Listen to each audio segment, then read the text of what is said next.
Hi everyone! Ito na naman po ang inyong favorite American colony trader, Sas Rogando Sasot. At ito na naman po ang bagong episode ng Experts versus Tambay sa Kanto.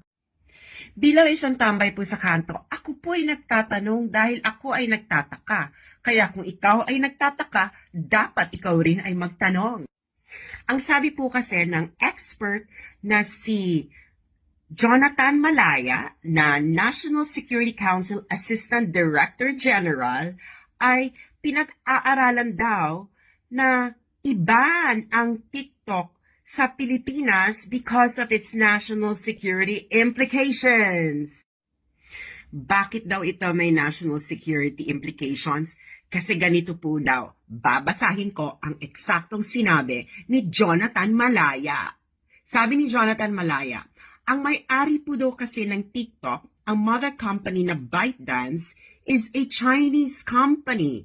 And under their law, lahat po ng mga kumpanya sa China ay kinakailangang makipagtulungan sa kanilang gobyerno. Uulitin ko po ang sinabi ng expert na si Jonathan Malaya. Lahat po daw ng mga Chinese company sa China ay required ng batas na makipagtulungan sa gobyerno ng China. Kung gayon, mga kababayan, ang isang tambay sa kanto ay nagtatanong kung ang lahat ng kumpanya sa China ay dapat makipagtulungan sa kanilang gobyerno, bakit hindi rin pag-aralan ni Jonathan Malaya ito?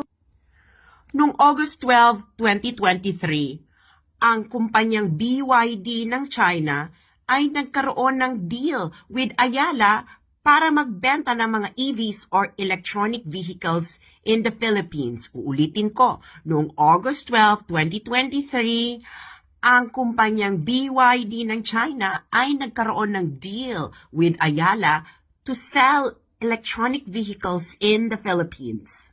Ngayon, kung ang mga Chinese company, Jonathan Malaya, ay required makipagtulungan sa gobyerno ng China, dapat mo rin bang pag-aralan kung dapat i-cancel ni Ayala ang kanilang deal with BYD? Dapat maging consistent ka. Hindi ba mga kababayan? Nagmi-make sense ba ang expert na si Jonathan Malaya o ang tambay sa kanto? Yun lang po. Bye!